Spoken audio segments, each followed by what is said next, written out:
बड़े मित्रों, आप सबों को मेरा प्रेम भरा नमस्कार। सत्यवचन कार्यक्रम में मैं आज पुनः आप सबका हृदय की गहराइयों से स्वागत करता हूँ। सत्यवचन पवित्र शास्त्र का एक व्यवस्थित अध्ययन है कि हम इसके माध्यम से परमेश्वर के वचन का संपूर्ण अध्ययन कर सकें, क्योंकि इसमें हम पवित्र शास्त्र की एक एक पुस्तक का क्रमानुसार अध्ययन करते हैं। ये अध्ययन हमें परमेश्वर के उद्देश्य को समझने में सहायता करता है कि उसने हम सब के लिए या हम सब को किस लिए बनाया है। परमेश्वर अपने वचन के माध्यम से हमसे बातें करता है। ये क्या ही आनंद का विषय है। परमेश्वर मानव जाति के साथ आज भी वार्तालाप करता है, बातें करता है। वचन का निरंतर अध्ययन इस बात में हमारी सहायता करता है कि हम उसकी धीमी आवाज को सुने। मित्रों, मेरे व्यक्तिगत जीवन के आनंद का विषय भी इसी वचन में बना रहना है, क्योंकि ये वचन हमें आनंद से परिपूर्ण करता है। दोस्तों, मनुष्य संसार की चीज़ों में अपने लिए आनंद की और शांति की खोज करता रहता है। धन दौलत और सांसारिक सुविधाएं हमें थोड़े समय की खुशी प्रदान कर सकती है, लेकिन जो आनंद हमें परमेश्वर के मार्ग में चलने से मिलता है वह कभी ना खत्म होने वाला आनंदित जीवन का मालिक बनता है। इस आशा के साथ आइए हम राजाओं की जो दूसरी पुस्तक है उसका अध्ययन आरंभ करें और आगे देखें कि परमेश्वर इसमें हमें कौन सी आशीष देना चाहता है।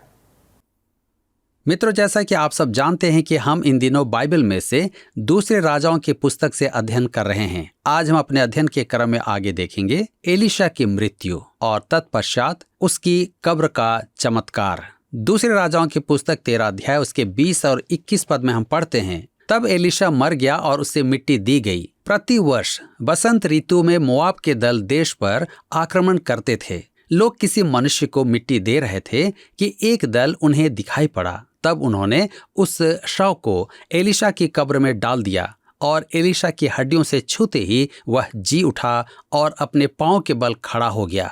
परमेश्वर हजाएल की तलवार से इस्राएल को दंड तो दे रहा था, परंतु उत्पीड़न को सीमा पार करने नहीं दे रहा था।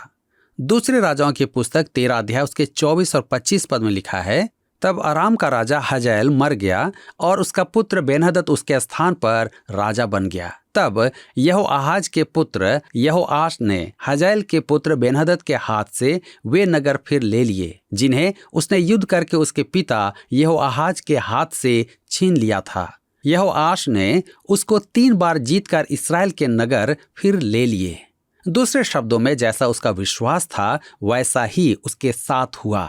परमेश्वर ने उसे 3 बार युद्ध में विजय प्रदान की। मित्रों, यहाँ पर अध्याय 13 समाप्त होता है और अब हम अपने अध्ययन को अध्याय 14 से जारी रखेंगे। विषय है इस्राएल और यहूदा के भले एवं बुरे राजा। तो आइए देखें यहूदा में अमस्याह का राज्य। अब हम यहूदा में अमस्याह का राज्य देखेंगे। जैसा हम पहले कह चुके हैं, अमस्याह एक भला राजा था। उसने 29 वर्ष यहूदा पर राज्य किया। दूसरे राजाओं की पुस्तक 14 अध्याय उसके 1 पद में हम पढ़ते हैं, इस्राएल के राजा यहोआहाज के पुत्र यहोआश के दूसरे वर्ष में यहूदा के राजा योआश का पुत्र अमस्याह राजा हुआ। यह एक तथ्य है कि एक ही नाम के 2 राजा हुए हैं, जिसके कारण कुछ समस्या उत्पन्न होती है, परंतु समय सारणी देखने से परिदृश्य स्पष्ट हो जाता है। दूसरे राजाओं की पुस्तक 14 अध्याय के 2 पद में लिखा है, जब वह राज्य करने लगा तब वह 25 वर्ष का था और यरूशलेम में 29 वर्ष राज्य करता रहा। उसकी माता का नाम यहोअदीन था, जो यरूशलेम की थी। ध्यान दीजिए, अमस्याह की माता का नाम यहोअदीन था। यदि राजा अच्छे हुए तो उसका श्रेय उनकी माताओं को जाएगा, और यदि वे बुरे हुए तो दोष भी उनकी माताओं को ही दिया जाएगा। अमस्याह एक भला राजा था, अतः स्पष्ट है कि उसकी माता एक अच्छी माता रही होगी। दूसरे राजाओं की पुस्तक 14 अध्याय के 3 पद में हम पढ़ते हैं, उसने वह किया जो यहोवा की दृष्टि में ठीक था, तो भी अपने मूल पुरुष दाऊद के समान न किया। उसने ठीक अपने पिता योआश के से काम किए। योआश का पुत्र अमस्याह अपने पिता के स्थान पर राजगद्दी पर बैठा, और लिखा है कि उसने वही किया जो परमेश्वर की दृष्टि में स्वीकार्य था, तथापि वह दाऊद की तुलना में सिद्ध नहीं हुआ। हम यह भी देखेंगे कि इस युग में उत्तरी और दक्षिणी राज्य में गृह युद्ध चल रहा था। दूसरे राजाओं की पुस्तक 14 अध्याय उसके 19 से 22 पद में हम पढ़ते हैं, जब यरूशलेम में उसके विरुद्ध राजद्रोह की गोष्ठी की गई तब वह लाकीश को भाग गया। अतः उन्होंने लाकीश तक उसका पीछा करके उसको वहां मार डाला। तब वह घोड़ों पर रखकर यरूशलेम में पहुंचाया गया और वहां उसके पुरखाओं के बीच उसको दाऊदपुर में मिट्टी दी गई। तब सारी यहूदी प्रजा ने अजर्याह को लेकर, जो 16 वर्ष का था, उसके पिता अमस्याह के स्थान पर राजा नियुक्त कर दिया। राजा अमस्याह अपने पुरखाओं के संग सो गया। तब उसके बाद अजर्याह ने एलत को दृढ़ करके यहूदा के वश में फिर कर लिया। अमस्याह लाकीश को भाग गया, जहां एक गढ़ था जो शरण स्थान था, षड्यंत्रकारियों के हाथों से पड़ने से बचने के लिए। अब हम देखते हैं यारोबाम द्वितीय का इस्राएल पर राज्य। दूसरे राजाओं की पुस्तक 14 अध्याय उसके 23 से 25 पद में हम पढ़ते हैं, यहूदा के राजा योआश के पुत्र अमस्याह के राज्य के 15वें वर्ष में इस्राएल के राजा यहोआश का पुत्र यारोबाम शोम्रोन में राज्य करने लगा और 41 वर्ष राज्य करता रहा। उसने वह किया जो यहोवा की दृष्टि में बुरा था, अर्थात नबात के पुत्र यारोबाम जिसने इस्राएल से पाप कराया था, उसके पापों के अनुसार वह करता रहा और उनसे वह अलग न हुआ।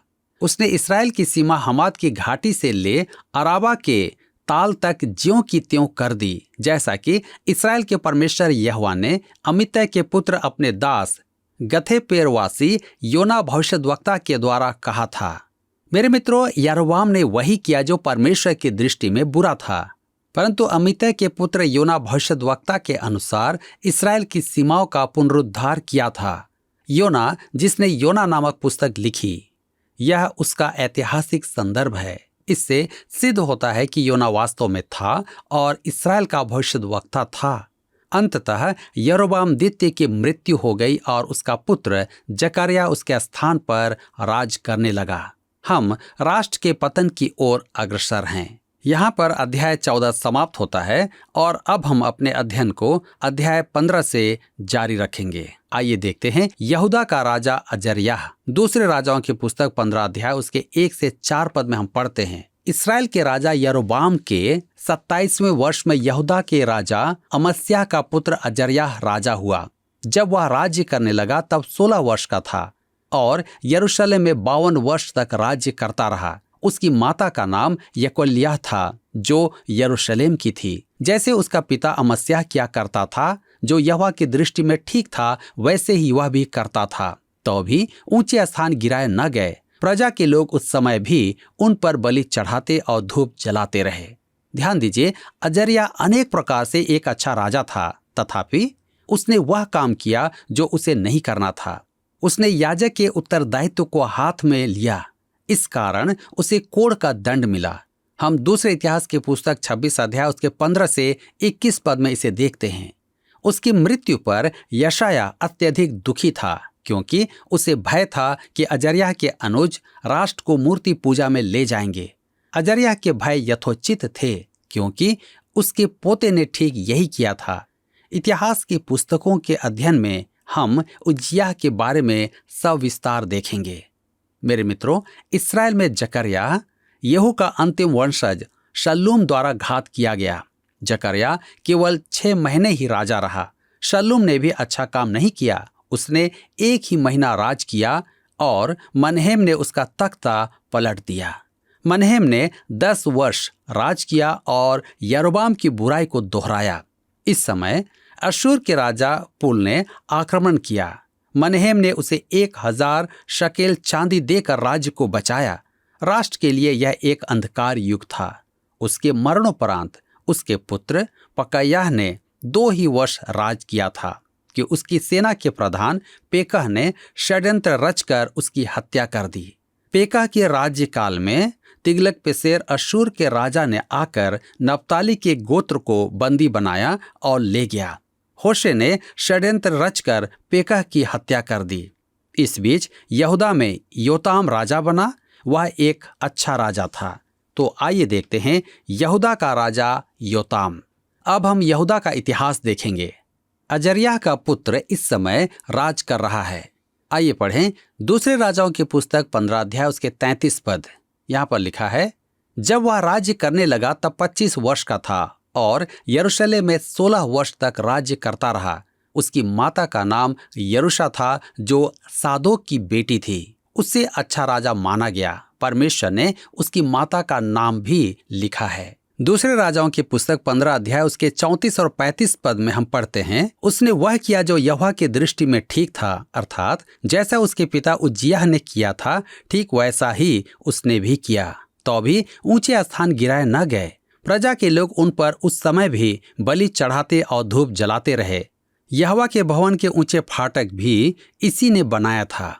उसने भी मूर्ति की उपासना का विरोध नहीं किया, जिसके परिणाम स्वरूप उसकी प्रजा दासत्व में गई। मेरे मित्रों, यहाँ पर अध्याय 15 समाप्त होता है और अब हम अपने अध्ययन को अध्याय 16 से जारी रखेंगे। यहू ने आहाब के पुत्र योराम का और यहूदा के राजा अहज्याह का वध किया और इजेबेल को अटारी से गिरवा कर मरवा दिया। तदुपरांत आहाब के 70 बेटे पुत्रों को समाप्त किया और राजा बना। यहू के बाद इस्राएल में उसका पुत्र यहोआहाज राजा हुआ। तदुपरांत उसका पुत्र यहोआश इस्राएल के सिंहासन पर बैठा। इस बीच एलीशा भी रोगी होकर मर गया, परंतु मरने से पूर्व उसने यहोवा का वचन योआश को उसके विश्वास के अनुपात में सुनाया कि वह केवल 3 बार ही अराम पर विजयी होगा। उधर अराम में हजाएल की मृत्यु के बाद उसका पुत्र बेन्हदद राजा हुआ और 3 बार इस्राएल से हारा। इस प्रकार यहोआश ने इस्राएल की सीमाएं उससे पुनः ले ली। इसी बीच यहूदा का इतिहास इस प्रकार है कि अहज्याह की मृत्यु का संदेश सुनकर राजमाता अतल्याह को भय था कि उसके पोते यदि उसके अधीन न रहे तो उसकी राज करने की इच्छा पूरी न होगी। अतः उसने अपने सब पोतों को मरवा दिया। परंतु अहज्याह की बहन यहोशेबा ने अपने एक भतीजे योआश को कोठरी में छिपा कर बचा लिया और याजक यहोयादा के सहयोग से वह यहूदा का राजा बना, परंतु वह अभी 7 वर्ष का ही था। यहोयादा ने उसका अभिषेक किया और प्रजा का पक्ष प्राप्त करके अतल्याह को मरवा कर इस्राएल को अंधकार से निकाला। योआश ने यहूदा पर 40 वर्ष राज किया। योआश के युग में नव जागृति आई, परंतु ऊंचे स्थान गिराए न गए थे, अर्थात प्रजा वहां तब भी बलि चढ़ाती और धूप जलाती थी। उसने एक अच्छा काम यह किया कि मंदिर की वित्त व्यवस्था सुधारी और मंदिर के रख रखाव पर ध्यान दिया। योआश के बाद उसका पुत्र अमस्याह राजा हुआ। वह भी एक अच्छा राजा था, परंतु उसने भी ऊंचे स्थान नहीं गिराए।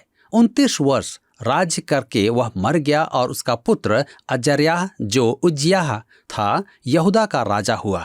जब अमस्याह यहूदा में राज कर रहा था तब 15वें वर्ष में इस्राएल पर यहोआश का पुत्र यरोबाम द्वितीय राज करने लगा। यरोबाम द्वितीय की मृत्यु के बाद उसका पुत्र जकर्याह सिंहासन पर बैठा। यह यहूदा से राजा उज्जियाह के राज का 48वां वर्ष था। परमेश्वर ने यहू से कहा था कि उसके परपोते के पुत्र तक उसका वंश इस्राएल पर राज करेगा, और वैसा ही हुआ। जकर्याह यहू के परपोते का पुत्र था। मेरे मित्रों, जकर्याह के बाद शल्लूम ने सिंहासन पकड़ा और 1 महीने बाद ही मनहेम ने उसे घात करके सिंहासन संभाला। वह भी बुरा राजा था और यारोबाम के बछड़े की पूजा करता था। उसकी मृत्यु के बाद उसका पुत्र पकयाह इस्राएल का राजा हुआ। यह यहूदा के राजा अजर्याह के राज्यकाल का 50वां वर्ष था। उसने भी यारोबाम की सी चाल चली। पकयाह को घात करके पेकह इस्राएल का राजा बना। अजर्याह के 92वें वर्ष में वह भी यारोबाम के मार्ग पर चला। इसी बीच अशूर के राजा तिग्लत-पिलेसर ने आक्रमण किया और इस्राएलियों को बंदी बनाकर ले गया। होशे ने षड्यंत्र रचकर पेकह को घात किया और राजा बना। यहूदा में उज्जियाह की मृत्यु के पश्चात योताम राजा हुआ। इस समय इस्राएल में पेकह 2 वर्ष राज कर चुका था। मित्रों, यदि आपको इतिहास में रुचि है तो यह अध्याय आपके लिए है, और यदि आप आत्मिक शिक्षा की खोज में हैं तो भी आपको इस अध्याय से कुछ अत्यधिक व्यवहारिक बातें देखने को मिलेंगी। परमेश्वर के इस वचन का अधिकांश भाग हमारे लिए सहायक है। स्मरण रखें कि ये सब घटनाएं हमारे लिए उदाहरण हैं। आइए हम देखते हैं यहूदा का राजा आहाज। दूसरे राजाओं की पुस्तक 16 अध्याय उसके 2 और 3 पद में लिखा है, जब आहाज राज्य करने लगा तब वह 20 वर्ष का था और 16 वर्ष तक यरूशलेम में राज्य करता रहा। उसने अपने मूल पुरुष दाऊद का सा काम नहीं किया जो उसके परमेश्वर यहोवा की दृष्टि में ठीक था, परंतु वह इस्राएल के राजाओं की सी चाल चला, वरन उन जातियों के घिनौने कामों के अनुसार जिन्हें यहोवा ने इस्राएलियों के सामने से देश से निकाल दिया था। उसने अपने बेटे को भी आग में होम कर दिया। इस्राएल के राजा पेकह के राज के 17वें वर्ष में यहूदा के राजा योताम का पुत्र आहाज सिंहासन पर बैठा। वह अच्छे राजाओं में गिना नहीं जाता है। पेकह ने इस्राएल में 20 वर्ष राज किया। तब हम आगे पढ़ते हैं दूसरे राजाओं की पुस्तक 16 अध्याय के 4 पद में। वह ऊंचे स्थानों पर और पहाड़ियों पर और सब हरे वृक्षों के नीचे बलि चढ़ाया और धूप जलाया करता था। मेरे मित्रों, वह इस्राएल के राजा के दुष्टता के मार्गों पर चला। उसने मूर्तियों को बच्चों की बलि चढ़ाई, संभवतः मारदोक को या बाल को। यह आत्मिक पतन का निम्नतम स्तर था। आहाज ने ऐसा ही किया। लिखा है कि वह ऊंचे स्थानों पर, पहाड़ियों पर और सब हरे वृक्षों के नीचे बलि चढ़ाता था और धूप जलाता था। दूसरे शब्दों में आहाज पूरी तरह मूर्ति पूजा, अन्य जाति उपासना विधि करता था। दूसरे राजाओं की पुस्तक 16 अध्याय के 5 पद में हम पढ़ते हैं, तब अराम के राजा रसीन और रमल्याह के पुत्र इस्राएल के राजा पेकह ने लड़ने के लिए यरूशलेम पर चढ़ाई की और उन्होंने आहाज को घेर लिया, परंतु युद्ध करके उनसे कुछ बन ना पड़ा। मेरे मित्रों, यशाया अध्याय 7 में दी गई भविष्यवाणी सविस्तार इसकी चर्चा करती है।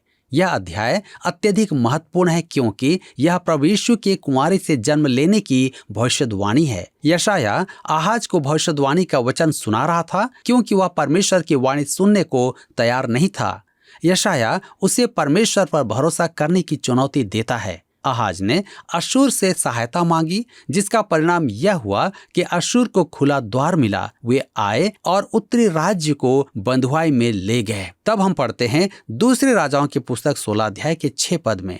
उस समय अराम के राजा रसीन ने एलत को अराम के वश में करके यहूदियों को वहां से निकाल दिया। तब अरामी लोग एलत को गए और आज के दिन तक वहां रहते हैं। ध्यान दीजिए, आज के दिन तक, अर्थात जब वह इतिहास लिखा जा रहा था उस दिन तक। यहाँ पहली बार यहूदी शब्द आया है। कुछ विचारकों का कहना है कि यहूदी शब्द से तात्पर्य है केवल यहूदा राज्य की प्रजा, परंतु यहाँ आप देखते हैं कि यहूदी शब्द उत्तरी राज्य की प्रजा के लिए काम में लिया गया है, अरामी सीमा तक के निवासियों के लिए। हम देखेंगे कि 12 गोत्रों के सदस्य यहूदी कहलाते थे। आइए पढ़ें दूसरे राजाओं की पुस्तक 16 अध्याय उसके 7 और 8 पद में। अतः आहाज ने दूत भेजकर अश्शूर के राजा तिग्लत-पिलेसर के पास कहला भेजा, मुझे अपना दास वरन बेटा जानकर चढ़ाई कर और मुझे अराम के राजा और इस्राएल के राजा के हाथ से बचा जो मेरे विरुद्ध उठे हैं। आहाज ने यहोवा के भवन में और राजभवन के भंडारों में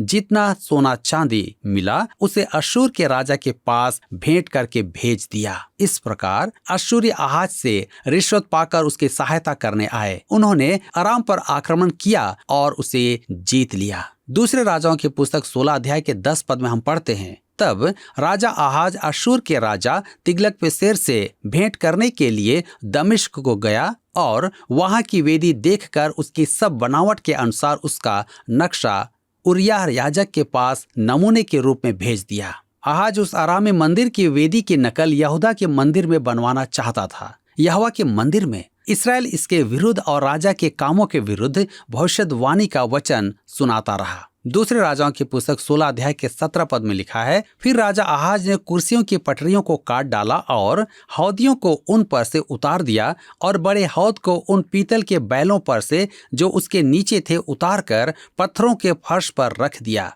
आहाज जीवित और सच्चे परमेश्वर के मंदिर के विरुद्ध अपनी अभक्ति प्रकट कर रहा था। दूसरे राजाओं की पुस्तक 16 अध्याय उसके 18 से 20 पद में हम पढ़ते हैं, विश्राम के दिन के लिए जो छाया हुआ स्थान भवन में बना था और राजा के बाहरी प्रवेश द्वार को उसने अश्शूर के राजा के कारण यहोवा के भवन से अलग कर दिया। आहाज के और काम जो उसने किए वे क्या यहूदा के राजाओं के इतिहास की पुस्तक में नहीं लिखे हैं? अंत में आहाज अपने पुरखाओं के संग सो गया और उसके पुरखाओं के बीच दाऊदपुर में मिट्टी दी गई और उसका पुत्र हिजकिय्याह उसके स्थान पर राज्य करने लगा। आहाज ने परमेश्वर के भवन को विकृत किया और संभवतः उसकी साज सज्जा से वंचित किया। उसकी मृत्यु और उसके पुत्र हिजकिय्याह के राज्याभिषेक के साथ यह अध्याय समाप्त होता है। यह एक बड़ी असामान्य बात है कि आहाज जैसे अभक्त राजा का पुत्र हिजकिय्याह था। मित्रों, आइए अब हम अपने अध्ययन में आगे देखेंगे अध्याय 17, जिसका विषय है इसराइल का पतन, दासत्व में जाना। इसराइल के दासत्व में जाने के कारण, पहला कारण है परमेश्वर की अवज्ञा। पद 13 में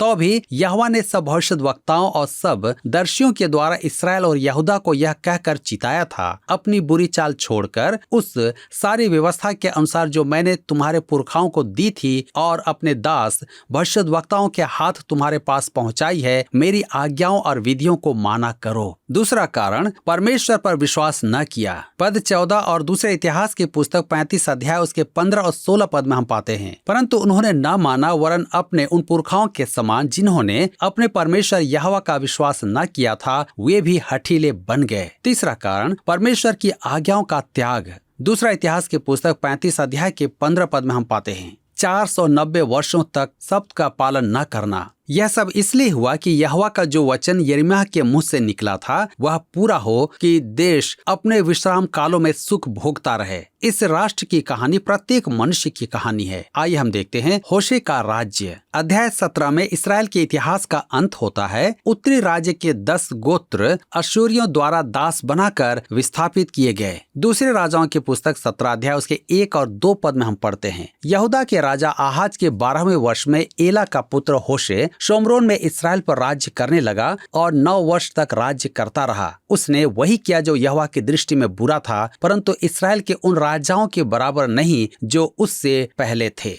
वह इतना बुरा तो नहीं था जितना अहाब और इजेबेल थे, और न ही अजय्याह के तुल्य था, परंतु बुरा था। दूसरे राजाओं की पुस्तक 17 अध्याय उसके 3 से 5 पद में हम पढ़ते हैं, उस पर अश्शूर के राजा शल्मनेसेर ने चढ़ाई की और होशे उसके अधीन होकर उसको भेंट देने लगा। परंतु अश्शूर के राजा ने होशे के राजद्रोह की गोष्ठी को जान लिया, क्योंकि उसने सो नामक मिस्र के राजा के पास दूत भेजे थे और अश्शूर के राजा के पास वार्षिक भेंट भेजनी छोड़ दी। इसी कारण अश्शूर के राजा ने उसको बंदी बनाया और बेड़ी डालकर बंदी गृह में डाल दिया। तब अश्शूर के राजा ने पूरे देश पर चढ़ाई की और शोम्रोन को जाकर 3 वर्ष तक उसे घेरे रहा। मेरे मित्रों, यहाँ हमारा परिचय अश्शूरियों के राजा शल्मनेसेर से होता है। उसने उत्तरी राज्य को अपने अधीन किया और होशे से कर लेने लगा। होशे ने जब मिस्र से मिलकर उसके विरुद्ध षड्यंत्र रचा तो उसने सामरिया को घेर लिया। सामरिया नगर का निर्माण अहाब के पिता ओमरी ने किया था। अहाब ने वहां महल बनवाया था। यह स्थान देश का सबसे सुंदर स्थान था। अब अश्शूरियों के राजा ने उसे घेर लिया। आइए देखें इसराइल का बंदीकरण। दूसरे राजाओं की पुस्तक 17 अध्याय के 6 पद में हम पढ़ते हैं, होशे के 9वें वर्ष में अश्शूर के राजा ने शोम्रोन को ले लिया और इसराइलियों को अश्शूर में ले जाकर हलद में और गोजान की नदी हाबोर के पास और मादियों के नगरों में बसाया। ऐसे विचारक भी हैं जिनके अनुसार ये 10 गोत्र विलोप हो गए और बर्तानिया में प्रकट हुए और वहां से अमेरिका पहुंचे। यह उनके लिए एक अच्छी कहानी है जो इस बात पर घमंड करते हैं कि वे इन खोए हुए गोत्रों के वंशज हैं। परंतु यह विचार कि इसराइल के 10 गोत्र विलोप हो गए हैं मनुष्य की कपोल कल्पित कथा है। परमेश्वर का वचन ऐसा कुछ नहीं कहता है। उदाहरण के लिए नए नियम में याकूब की पत्री को देखें। 1 अध्याय के पहले पद में परमेश्वर के और प्रभु यीशु मसीह के दास याकूब की ओर से उन 12 गोत्रों को जो तीतर बीतर होकर रहते हैं नमस्कार पहुंचे। अर्थात याकूब के विचार में 10 गोत्र विलोप नहीं हुए थे। वे जो कहते हैं कि ये 10 गोत्र विलोप हो गए, उनका कहना है कि अश्शूरियों के दासत्व में वे विस्थापित होकर विलोप हो गए। जब यहूदी बेबीलोन से लौटे थे तब आप देखेंगे कि उनमें सब गोत्रों के वंशज थे। यह सच है कि बंधुआई में जाने वाले लाखों यहूदी थे, परंतु स्वदेश लौटने वालों की संख्या मात्र 65,000 ही थी। मित्रों, आज हमें भी सत्य को जानने की आवश्यकता है ताकि हम सही बातों को सीख सकें। आप भी इस पर अवश्य ही विचार करें। पिछले प्रश्न का उत्तर है सी, धनराशि। हमारे अध्ययन के अनुसार विश्वासियों और कलीसियाओं को परखने का एकमात्र माध्यम है उनके द्वारा धनराशि का उपयोग या दुरुपयोग। आज का प्रश्न है, राजा अमस्याह का पुत्र अजर्याह जो 16 वर्ष की उम्र में राजा बना, वह किस प्रांत का राजा था? ए. Israel, B. बाबुल, सी. शालेम, डी. यहूदा। मित्रों, इस प्रश्न का उत्तर हमें कल सुबह 6 बजे से पहले विकल्प ए, बी, सी या डी के साथ अपना नाम, पता, स्थान के साथ 9651433397 पर SMS या व्हाट्सएप करें। सभी विजेताओं को विशेष पुरस्कार प्रदान की जाएगी। धन्यवाद। क्या आपको यह कार्यक्रम पसंद आया? अभी हमें एक मिस कॉल करें और आप अगले विजेता हो सकते हैं।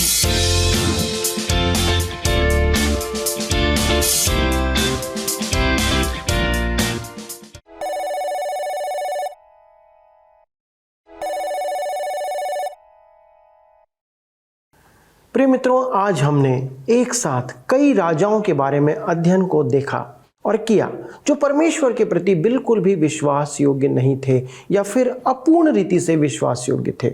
और अंततः उत्तरी राज्य इस्राएल का अंत अशूरियों की गुलामी में चले जाने से हुआ। आशीषित जाति का इस प्रकार का अंत होना एक अस्वाभाविक घटना है। इस्राएल का इस प्रकार का अंत एक कहानी सा प्रतीत होता है, लेकिन ये हम सब के लिए जीवन की भी कहानी है, या कहें कि हम सब के जीवन की कहानी भी कहीं यहीं ना कहीं है। हम अपने परिवार, क्षेत्र, कलीसिया के राजा या अगुवे हैं। यदि हम परमेश्वर के प्रति विश्वास योग्य नहीं रहेंगे तो हमारा भी यही हाल होगा।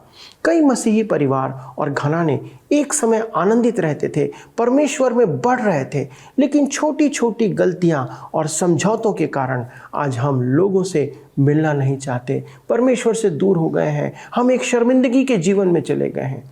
कई तो ऐसे भी हैं जिन्होंने चर्च आना ही, कलीसिया भवन जाना छोड़ दिया है। कई तो ऐसे हैं जो केवल संस्कारी कार्यों को पूरा करने के लिए आज कलीसिया का अंग बने हुए हैं।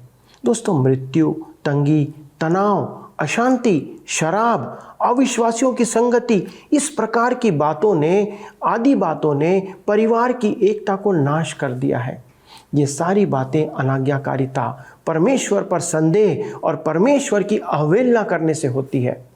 यदि हमारे परिवार के आसपास इस प्रकार की कड़वे ठूठ या जड़ें पनप रही है तो इतिहास के ये पन्ने हमें चेतावनी दे रहे हैं कि हमारे साथ क्या होने वाला है। इसलिए सावधान हो जाएं और परमेश्वर की ओर आज फिरें। इसके अलावा हमारे पास कोई दूसरा रास्ता नहीं है जो बाइबल हमें बताती है। आपके लिए आज ये एक अवसर है कि आप परमेश्वर की ओर आएं, अपने परिवार को प्रभु में बढ़ाएं और उसकी आशीषों में बढ़ते चले जाएं। दोस्तों, यदि आज के अध्ययन ने आपके हृदय को स्पर्श किया तो कृपया हमसे फ़ोन के द्वारा इस बात को सूचित करें। आप मिस कॉल या SMS भी कर सकते हैं और हमें पत्र भी लिख सकते हैं। और साथ ही साथ आपके लिए हमारे पास एक मुफ्त उपहार उपलब्ध है, जो कि राजाओं की पुस्तक, जो इस्राएल और यहूदा के राजा हैं उनके ऊपर, और साथ ही साथ समकालीन जो भविष्यवक्ता थे उनसे संबंधित एक सूची है, जिसको कि आप प्राप्त करके आप अपने व्यक्तिगत अध्ययन में उसका उपयोग कर सकते हैं। इसके साथ आज के प्रश्न का उत्तर दे करके आप इनाम प्राप्त कर सकते हैं। प्रभु आप सबों को आशीष दे, आपके मनोरथों को पूरा करे और आपके परिवार में परमेश्वर का भय बना रहे। धन्यवाद।